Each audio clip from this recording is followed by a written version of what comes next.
थी कि जोधपुर का जो किला है उसका नाम है मेहरानगढ़। जोधपुर में मेहरानगढ़ नाम करके किला है, और किले के अंदर कोई निर्माण कार्य करवाया जा रहा था, कंस्ट्रक्शन करवाया जा रहा था किले। एक मंत्री हुआ करते थे आगे गिरधर दास जी, और गिरधर दास जी ने सैनिकों को ऑर्डर दिया कि सैनिकों जाओ और जाके आसपास के किसी गांव से लकड़ियां लेके आओ। क्या करोगे भाई लकड़ियों का? अब तो सीमेंट आ गई, पहले सीमेंट होती नहीं थी, पहले ये काम चुनने से किया जाता था, अपने लाइम, लाइम जिसको बोलते हैं, और लाइम के लिए लकड़ियों को जलाना पड़ेगा, लकड़ियों को जला के आप उसका लाइन बना सकते हो, चूना बना सकते हो। तो आसपास से कहीं से लकड़ियां लेके आओ ताकि उसका अपने लाइन बना सके, चूना बना सके, ताकि वो कंस्ट्रक्शन के अंदर यूज लिया जा सके। राजा के सैनिक थे वो, घमंड उनका वैसे ही कम कहाँ रहा होगा। मैंने एक दिन पहले ही आपको बताया था कि भारत में यदि अपने आसपास का छोटा मोटा रिश्तेदार ही कुछ छोटा मोटा कुछ अधिकारी बन जाए, अधिकारी छोड़िए कांस्टेबल बन जाए ना, तो लोग जीने नहीं देते। इवन आज भी यदि आपने हेलमेट नहीं लगा रखा होता है और आपको यदि कांस्टेबल पकड़ लेता है तो सबसे पहले आदमी धमकी देता है कि तू जानता नहीं मैं किसका आदमी।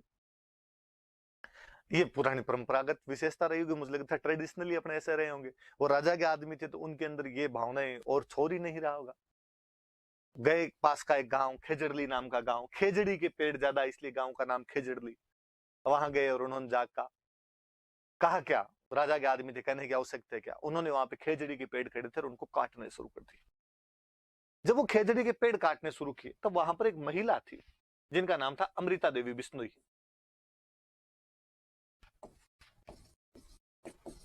अमृता देवी बिश्नोई नाम करके वहां पर एक महिला थी, और उन्होंने इसका विरोध किया।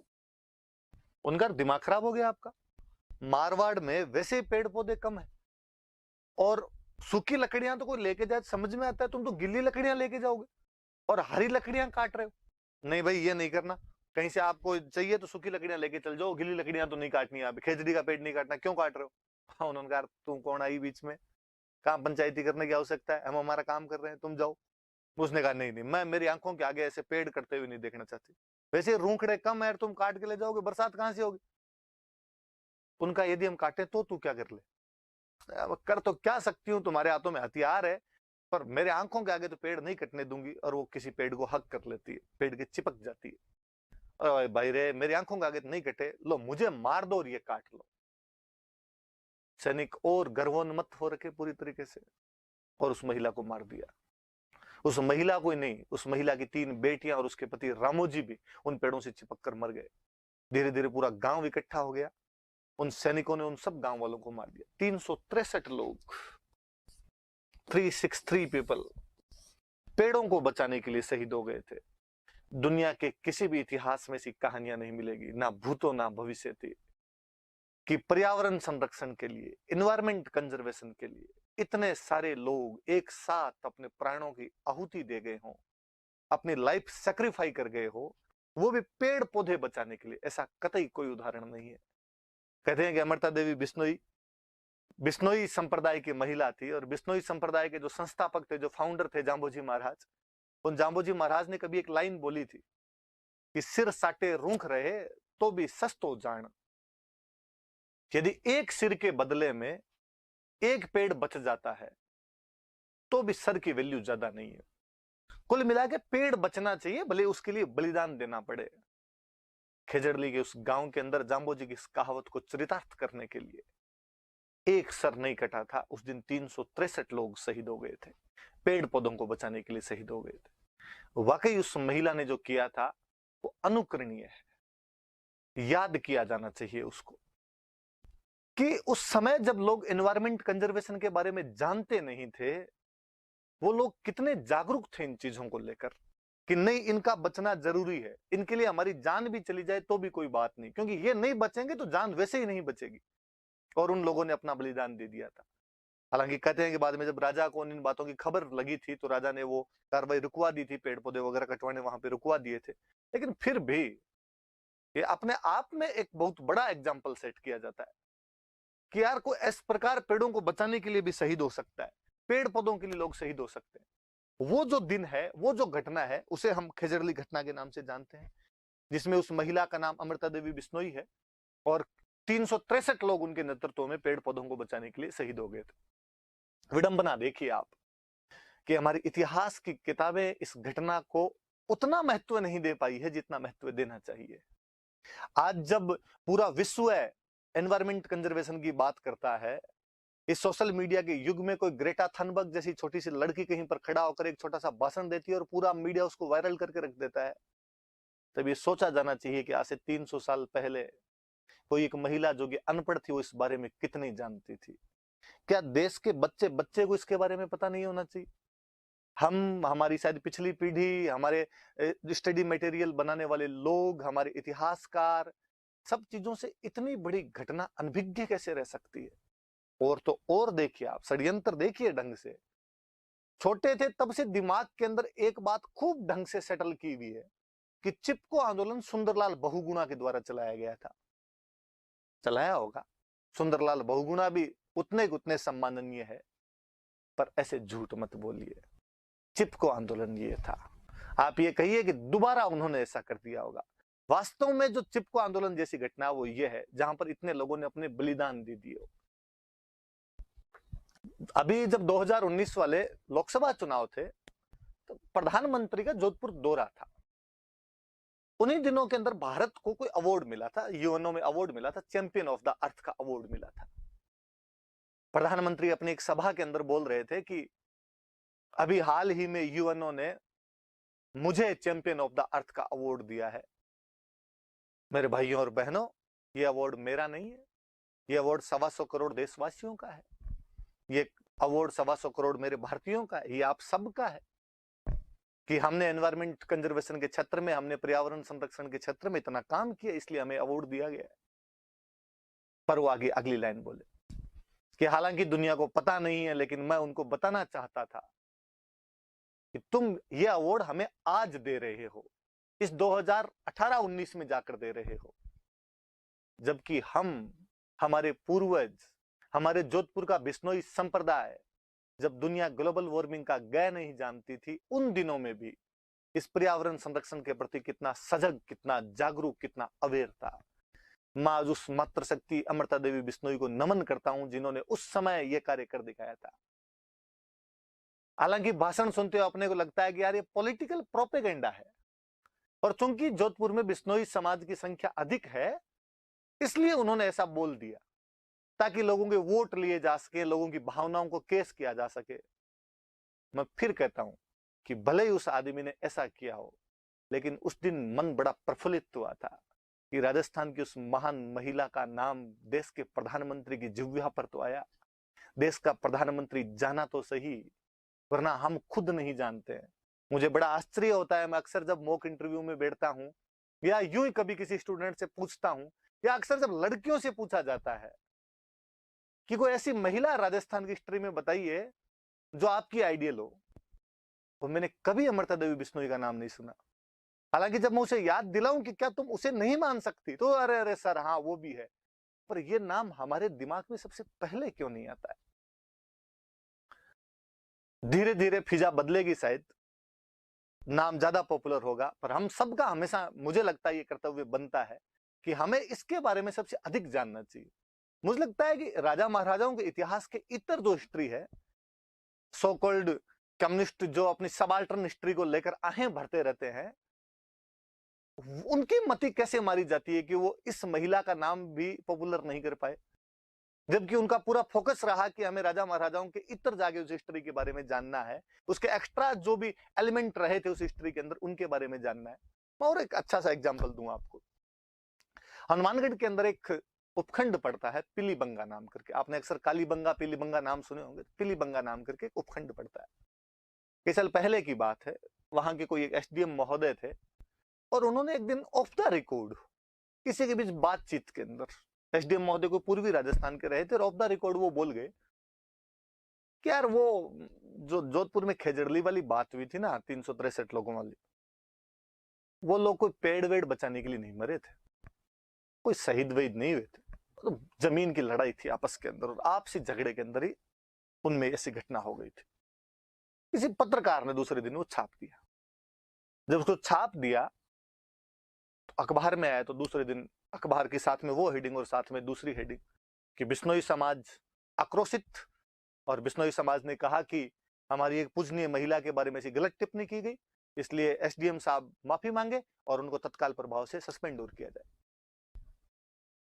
उन दिनों में मैं अखबार जब रेगुलर फॉलो कर रहा था तो मैंने देखा कि वो धरने पे बैठ गए वो लोग, और डेली अखबार में आता बिश्नोई समाज का धरना दूसरे दिन जारी, मांग अमृता देवी बिश्नोई पर की गई टिप्पणी के लिए एसडीएम महोदय माफी मांगे और उनको सस्पेंड किया जाए, बर्खास्त किया जाए, सजा दी जाए उनको। तीसरे दिन जारी, चौथे दिन जारी, पहले सातवें दिन या ऐसे करके जो हनुमानगढ़ के जिला कलेक्टर थे पीसी केसर, बहुत भले जिला कलेक्टर उस टाइम के, जो भी डीएम थे, वो आए वहां पे और एसडीएम महोदय को जहां मंच बना हुआ था, धरना स्थल था, वहां पर लेकर आए और उन्होंने कहा कि पहले 5 मिनट मैं बोल लूं, फिर आप जैसे कहोगे वैसे कर लेंगे। उन्होंने कहा कि आपका जो भी धरना है मैं उसके संबंध में आपसे बात करने के लिए आया हूं, और एसडीएम महोदय ने जो कुछ कहा उसके लिए ये सॉरी फील कर रहे हैं, ये खेद प्रकट करना चाहते हैं, इनको अपनी गलती का एहसास हुआ है, ये एक बार बोल लें। जनता आक्रोशित थी, जिस बंदे ने गलती की उसको देख के और ज्यादा आक्रोशित थी, ये बोल लें, उसके बाद आप जैसे कहोगे मैं सजा दे दूंगा, मेरे पास पावर है, आप जो कहोगे वो कर दो। एसडीएम महोदय आए, एसडीएम महोदय ने कहा कि चूंकि मैं पश्चिमी राजस्थान के बारे में इतना अवेयर नहीं हूं, चूंकि मैंने हिस्ट्री में इनके बारे में इतना ज्यादा नहीं पढ़ा था, सुनी सुनाई बात के आधार पर ऐसा बोल दिया। अब जब आपने ये विरोध किया तो मैंने उनके बारे में पढ़ा और मुझे पता चला कि मैंने कितनी एक रेस्पेक्टेड महिला के बारे में गलत टिप्पणी कर दी थी। मैं उस बात के लिए माफी चाहता हूँ, खेद प्रकट करता हूँ, सॉरी फील करता हूँ। आइंदा से मेरे द्वारा ऐसी कोई भी गलती नहीं की जाएगी। मैं उनके सम्मान में आज ही जो कार्यालय है, उपखंड कार्यालय है, वहां पर 363 पौधे लगाना चाहता हूँ। मैं आप लोगों को यह भी कहना चाहता हूँ कि आज के बाद मेरी जहां कहीं पोस्टिंग होगी वहां पर भी मैं भाद्रपद शुक्ल 10वीं को 363 पौधे लगाऊंगा। वो हटे, पीसी किशन वापस आए, उन्होंने कहा अब बताइए भाई, अब आप लोगों को क्या करना है? आप चाहो तो दंड दिया जाए, आप चाहो तो छोड़ दिया जाए जिन्होंने ये बात कही। वहां जो समाज के मोजीज लोग थे उनका छोड़ दिया जाना चाहिए। भारतीय संस्कृति कहती है कि यदि कोई आदमी माफी मांग ले तो उससे बड़ा दंड तो कुछ हो ही नहीं सकता, और यदि कोई आदमी दिल से रिग्रेट फील करे, प्रायश्चित करे, स्वाभाविक बात है, छोड़ा जाना चाहिए उसको। मुझे नहीं पता कि उस दिन तो उन्होंने 363 पौधे लगाए थे, उसके बाद उन्होंने लगाए या नहीं लगाए, पर मुझे उस दिन दो बातें बहुत अच्छी लगी। एक तो ये कि समाज ने बड़ा दिल दिखाया और उनको कहा कि माफ किया जाता है इनको। दूसरा, मुझे उस दिन वो कलेक्टर साहब बहुत अच्छे लगे कि इमोशनल इंटेलिजेंस कितनी अच्छी है, आपकी निर्णय लेने की क्षमताएं कितनी अच्छी है। जब आप खुद निर्णय लेने वाली उस कुर्सी पर बैठे होते हैं तो आपके पास दोनों तरीके होते हैं, कंस्ट्रक्टिव और डिस्ट्रक्टिव। आप रचनात्मक और विध्वंसात्मक दोनों कर सकते हैं, कुछ भी वहां पर डिसीजन ले सकते हैं, पर एक कंस्ट्रक्टिव डिसीजन ज्यादा अच्छा होता है। रचनात्मक डिसीजन लिया उन्होंने, एसडीएम से माफी भी मंगवा ली, एसडीएम से वो जो काम करवाना था वो काम भी करवा दिया। परंतु उन दिनों में एक बहुत बुरी बात फील हुई कि लगातार 7 दिन अखबार में आया कि बिश्नोई समाज का धरना जारी, बिश्नोई समाज का धरना जारी, बिश्नोई समाज का धरना जारी। तब लगा कि हम हमारे समाज को किस मोड़ पर लाकर खड़ा कर दिया हमने, कि हमने हमारे महापुरुषों को केवल जाति और संप्रदाय के बंधन के दायरे में लाकर बंद कर दिया है। शायद वो महापुरुष ऊपर बैठकर हम पर हंसते होंगे, हमें कहते होंगे कि लीचड़ों, हम जब कभी भी मरे होंगे, जब कभी भी हमने बलिदान किए होंगे, जब कभी भी खुद को सैक्रिफाई किया होगा तो अपनी जाति के लिए तो नहीं किया होगा। अमृता देवी बिश्नोई जब शहीद हुए होंगे तो उन्होंने ये थोड़ी ना सोचा होगा कि मैं जो पेड़ बचाऊंगी उससे केवल बिश्नोइयों को श्वास मिलेगी या उससे केवल बिश्नोइयों को अच्छा वातावरण मिलेगा। वो सबके लिए पूजनीय थे, हम सबके लिए पूजनीय थे, होना यही चाहिए। मैं आप लोगों से और कहूंगा कि आप जब भी सरकारी नौकरियों में जाएं, किसी भी सरकारी नौकरी के अंदर जाएं, भाद्रपद शुक्ल 10वीं याद रखा जाना चाहिए। विशेषकर आप में से जो आरएस बनेंगे, आरएस बनने के बाद अक्सर आपको स्कूलों में बुलाया जाएगा, मुख्य अतिथि चीफ गेस्ट बनाया जाएगा। वहां पर आप बच्चों को मोटिवेट करेंगे, बच्चों के सामने एग्जाम्पल देंगे। हमारे अक्सर एग्जाम्पल विवेकानंद, कलाम, गांधी और भगत सिंह पर आकर रुक जाते हैं, या हम हिस्ट्री में जाते हैं तो महाराणा प्रताप और पृथ्वीराज चौहान पर चले जाते हैं। मैं चाहूंगा कि अगली बार आपके एग्जाम्पल के अंदर अमृता देवी बिश्नोई भी उतनी सुदृढ़ता के साथ में मजबूती दर्ज करवाए, क्योंकि जब हम पर्यावरण संरक्षण की बात करते हैं, एनवायरमेंट कंजर्वेशन की बात करते हैं, तो उस सबसे बड़ी नायिका को हम विस्मृत नहीं कर सकते, उस सबसे बड़ी नायिका को हम भूल नहीं सकते, याद किया जाना चाहिए। शायद आप में से कोई बात को गंभीरता से ले तो बड़ी अच्छी सी बात है। मैं अक्सर क्लासों में ये बताता रहता हूँ। एक दिन जब मैंने किसी क्लास के अंदर बताया तो एक स्टूडेंट जो क्लास में अक्सर गुमसुम चुपचाप ही सामने बैठे रहते थे, वो उसके बाद मेरे पास ऑफिस के अंदर आए और ऑफिस के अंदर आगे सर मैं तो खुद ही नहीं जानता था इनके बारे में, आज हिस्ट्री के अंदर पढ़ा तो जाना, पर सर मैं बुक्स लिखता हूँ और ये एक मेरी बुक्स तो लो, आपको मैं भेंट ही कर रहा हूँ, कहानियां लिखता हूँ, आप पढ़ना। और सर आगे से मैं आपको विश्वास दिलाता हूँ कि जब भी कोई बुक लिखूंगा उसके पहले पन्ने पर अमृता देवी बिश्नोई को डेडिकेट करते हुए बुक लिख दूंगा। मुझे लगा यार अच्छा प्रयास है, अच्छी शुरुआत है, कोई ये भी करे तो कितनी बड़ी बात है। तो वो अमृता देवी बिश्नोई थी, पूरा देश जानना चाहिए। जिस प्रकार सुंदरलाल बहुगुणा को पूर्व से पश्चिम तक, उत्तर से दक्षिण तक सब जानते हैं, अमृता देवी बिश्नोई यदि इस पीढ़ी के अंदर, इस जीवन के अंदर भी हम ये देख पाए कि कन्याकुमारी के किसी बच्चे को भी बताया जा रहा है अमृता देवी बिश्नोई के बारे में जान जाए, या नागालैंड का कोई छात्र भी उनके बारे में पढ़े, तब तो वास्तव में हम पर्यावरण संरक्षण के क्षेत्र में कार्य कर रहे हैं, वास्तव में हम जाति बंधन से ऊपर उठकर इन सब चीजों को महत्व दे रहे हैं। वरना अपने अपने तंबुओं के अंदर कैद तो हम कब से बैठे हुए हैं। तो याद रखना भाई खजरली, मुझे तो बहुत ही प्रेरणा देने वाली सी घटना लगती है हमेशा, वो महिला और उनके साथ के वो लोग, और जाम्बो जी की वो लाइन मैं लिख दूं आपको, वैसे तो जाम्बो जी जब पढ़ेंगे तो और पढ़ लेंगे। सिर साटे रूख रहे तो भी सस्तो जान,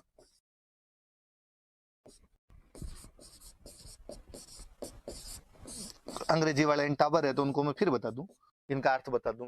साटे का मतलब होता है बदले में, हमारे मारवाड़ी में अदला बदली कहते हैं, आटो साटो है, तो साटे मतलब बदले में, रूख मतलब पेड़, सिर का मतलब समझते हो हेड, सिर, तो सिर साटे रूख रहे मतलब सिर के बदले में पेड़ बच जाए, तो भी सस्तो जान, सस्ता समझ गए, चीप, कि तो भी वो सस्ता है, तो भी वो महंगा नहीं है, मतलब आप पेड़ के लिए बलिदान भी दे देते तो बड़ी बात नहीं, उसके लिए दिया ही जाना चाहिए। ये जाम्बो जी कभी उक्ति थी, इन 363 लोगों ने अमृता देवी बिश्नोई के नेतृत्व में वहां पर चरितार्थ करके दिखाई थी। हालांकि हमारी सरकारें करती है, ऐसा नहीं कि एकदम ही नहीं करती है, पुरस्कार दे देती, अवार्ड दे देती है हर साल, पर अवार्ड वो उन बच्चों को याद रहते हैं जिन बच्चों को एग्जाम देना होता है।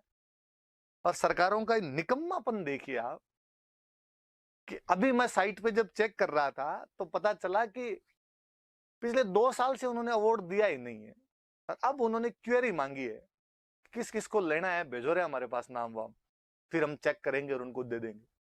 जो लास्ट दिए थे वो इन्होंने 2018 वाले दिए थे, उनको अवार्ड दे दिए गए थे। खाना पूर्ति, महज दिखावा, वास्तव में उनको अप्लीकेबल करना, उन चीजों को वास्तव में उनको इंप्लीमेंट करना होगा, जब होगा, अभी तक तो ऐसा नहीं हो पा रहा है। मैंने लिखे वो अवार्ड लिखे हुए आगे, मैं आपके लिए थोड़ी सहूलियत कर दूं कि अवार्ड किसको मिले थे, क्या मिले थे, थोड़ा मैं आपको दिखाऊं। ये एक फोटो जिसके अंदर वो महिला पेड़ से चिपके हुए हैं अमृता देवी, उनकी बच्चियां हैं साथ के अंदर, और वो सैनिक जो उनको पेड़ को काटने की कोशिश कर रहा है, वो उस पेड़ को बचाने की कोशिश कर रही है। उनकी याद में, उन 363 लोगों की याद के अंदर खेजड़ली के अंदर जो मॉन्यूमेंट बनाया हुआ है, खेजड़ली के अंदर जो उनकी छतरी का दो, मॉन्यूमेंट का दो, स्मारक का दो, आप वो जो बना हुआ है उस मॉन्यूमेंट की फोटो है। 12 सितंबर या भाद्रपद शुक्ल दशमी, जो वैसे भाद्रपद शुक्ल दशमी को वहां पर बहुत बड़ा मेला लगता है, वैसे कोई एग्जाम में तारीख पूछ ले तो अपने 12 सितंबर याद रख लेना उसको।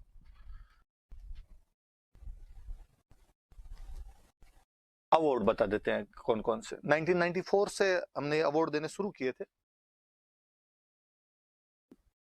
आपके 3 स्तरों पे दिए जाते हैं। एक देते हैं वन के लिए, एक वन्य जीव के लिए, एक वन विकास है वन्य जीव के लिए। मैं सिंपल सा वैसे बता दूं, ये 2 चीज है कि एक तो जंगल बचाना है, एक जंगल में रहने वाले जीव बचाने, 2 तरीके से देना है। फिर ये अवार्ड 2 ये होता है, एक तो इंडिविजुअल देना होता है, एक ये अवार्ड किसी इंस्टीट्यूशन को देना होता है, सिंपल सा ही है। तो इंडिविजुअल में तो 2 हो गए, फॉरेस्ट बचाने वाले को, वाइल्ड लाइफ बचाने वाले को, तो 2 तो इंडिविजुअल हो गए। फिर दोनों का मिला के, फॉरेस्ट और वाइल्ड लाइफ दोनों का मिला के एक दे देते हैं, इंस्टीट्यूशनल को दे देते हैं। सिंपल सा ही इतना ही लिखा हुआ इसके अंदर कि किस किस को क्या क्या दिया जाता है, आप पढ़ लेना तब और समझ में आ जाएगा आपके, कितना कितना क्या क्या वो थोड़ा सा देख लो। अवार्ड तो एक वो फॉरेस्ट कंजर्वेशन के लिए 50,000 रुपए देने होते हैं, किसको मिले, तो ओम सिंह राजा हो तो ललित पालीवाल नाम करके अपने सहायक वनपाल, वनपाल अपने एक पोस्ट होती है, तो सहायक वनपाल है, उनको ये अवार्ड दिया गया आपने। फिर ये वाइल्ड लाइफ कंजर्वेशन के लिए इंडिविजुअल में फिर 50,000 दिया जाता है, सतनाम सिंह जी को अवार्ड दिया गया था, ये वनपाल है। और फिर एक कोई संस्था को, इंस्टीट्यूशन को दिया जाता है, इंस्टीट्यूशन अक्सर ये कोई पंचायत समिति, ग्राम सभा वगैरह जो होती है उनको ये दिए जाते हैं। तो ये आपके या कोई भी, या तो वो पंचायत समिति, ग्राम सभा वगैरह, या कोई ऐसी संस्था जो वन के या वन्य जीव के, वाइल्ड लाइफ के और फॉरेस्ट के प्रोटेक्शन के क्षेत्र में काम करती है उनको।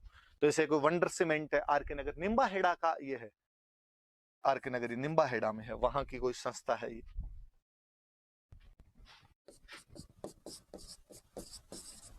चित्तौड़गढ़ में पड़ता है निम्बा हेड़ा, उनको दिया हुआ है।